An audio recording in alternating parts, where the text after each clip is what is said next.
یہ کہتے ہیں ایک شخص نے، اب یہ بہن نے کویسچن کیا کہ ایک شخص شراب پی کر گھر آیا اور غصے میں اس نے اپنی مطلب اپنے اوٹ پٹانگ کوئی حرکت کی ہوگی، باپ نے اس کو مارا پیٹا ہوگا، تو اس نے اپنی بیوی کو طلاق دے دی۔ اب عالم ہوش میں آیا تو بیوی کہتی ہے تم نے طلاق دی، اور وہ کہتا ہے مجھے بالکل یاد نہیں ہے کہ میں نے طلاق دی ہے، تو کیا حکم شرع ہوگا؟ دیکھیں مسئلہ یہ ہے کہ وقوع طلاق کے سلسلے میں شوہر کا قول معتبر ہوتا ہے، بشرطے کہ بیوی گواہ پیش نہ کر سکے۔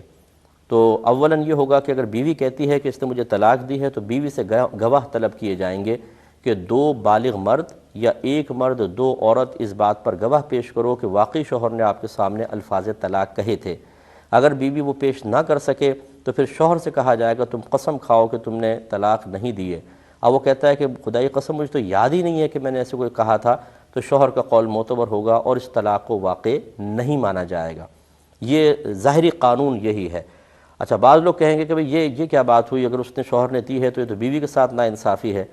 مسئلہ یہ ہے کہ یہ سچویشن اگر حقیقت پر ہو تب یہ آپ کو ناانصافی محسوس ہوگی۔ فرض کر لیں ایک عورت اپنے شوہر سے چھٹکارا چاہتی ہے، وہ شراب پی کر آیا اور اس نے طلاق نہیں دی، بیوی کہتی ہے اس نے مجھے طلاق دی ہے۔ اب آپ کہیں گے جی بیوی صحیح کہہ رہی ہوگی، طلاق دلوا دیں اور جدائی کروا دیں، بتائیے یہ طلاق ہو جائے گی اس طریقے سے؟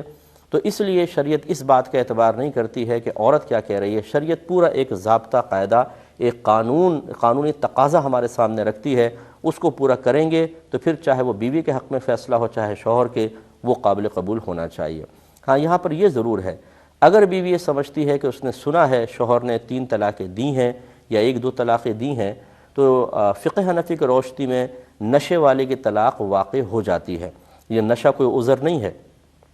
اب فرض کر لیں اگر 2 گواہ ہوتے موجود، 2 مرد ہوتے اور شوہر لاکھ قسمیں کھا رہا ہوتا ہے کہ مجھے تو پتہ ہی نہیں حالت نشہ میں کہ میں نے طلاق دی ہے، اگر 2 آدمی گواہی دے دیتے کہ اس نے دی ہے تو فقہ حنفی کی روشنی میں حالت نشہ میں ہونا طلاق کے وقوع کے راہ میں رکاوٹ نہیں ہے، اس کا کوئی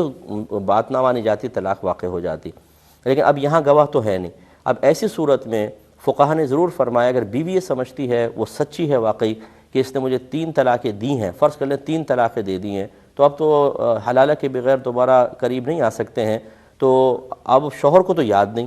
تو یہ عورت جس طرح بھی ہو سکے اپنے آپ کو شوہر کے قریب آنے اور شوہر کو اپنے قریب آنے سے روکے، اگر روک سکتی ہے تو یہ روکنے کی کوشش کرے، اور اگر نہیں روک پاتی ہے تو تمام تر وبال اب شوہر کے اوپر ہی ہوگا، عورت اس سے بری الذمہ ہے۔